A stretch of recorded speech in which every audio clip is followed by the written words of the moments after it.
இன்றைக்கி நீங்கள் பார்த்தீங்கன்னா கோகுல அஷ்டமிங்களே, அதனால் கண்ணன் பெருமானை நம்ம வீட்டில் இருந்து எப்படி அழைச்சிட்டு போயிருக்கோன்னு, வீட்டுக்குள்ளே சாமி ரூமுக்கு அழைச்சிட்டு போயிருக்கோன்னு பாருங்கள். கண்ணன் பெருமாள் வந்து ஒவ்வொரு வீட்லேயும் போய் கண்ணன் வந்து வெண்ணெய் திருடுவார். அப்போ திருடும் போது அவர் வந்து மாட்டிக்கிடுவாராம். எப்படின்னு பார்த்தீங்கன்னா, அவர் காலடியில் ஃபுல்லாமே அந்த வெண்ணெய் வந்து சிந்தி இருக்குமா.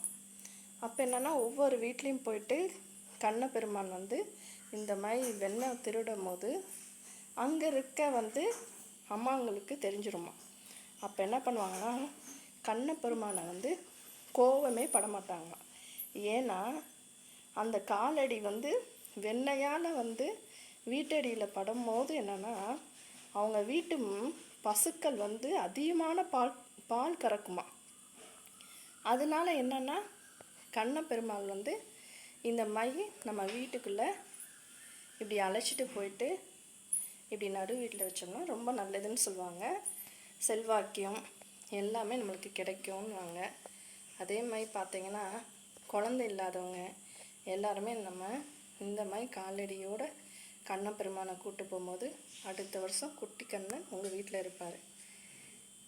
நம்மளுக்கு ஒவ்வொரு வருஷமும் ஏதாவது ஒரு பிரச்சனைகள் இருக்கும். அப்போ இந்த மாதிரி கண்ணனை வந்து நம்ம வீட்டுக்குள்ளே அழைச்சிட்டு இந்த மாதிரி நடு வீட்டுக்குள்ளே நம்ம போகும்போது சாமி ரூமில் நம்ம போய் அழைச்சி வைக்கும் போது அதுக்கடுத்து பார்த்திங்கன்னா நம்ம வீட்டில் வந்து செல்வாக்கியமோடு நம்ம இருப்போம். இன்றைக்கி எங்கள் வீட்டில் இந்த மாதிரி தாங்க கண்ணனை வந்து நாங்கள் கூப்பிட்டு வச்சுருக்கோம்.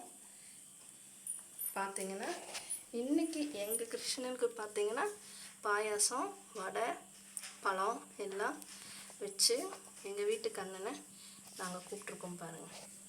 உங்கள் வீட்டு கிருஷ்ணனை கூப்பிடுங்க.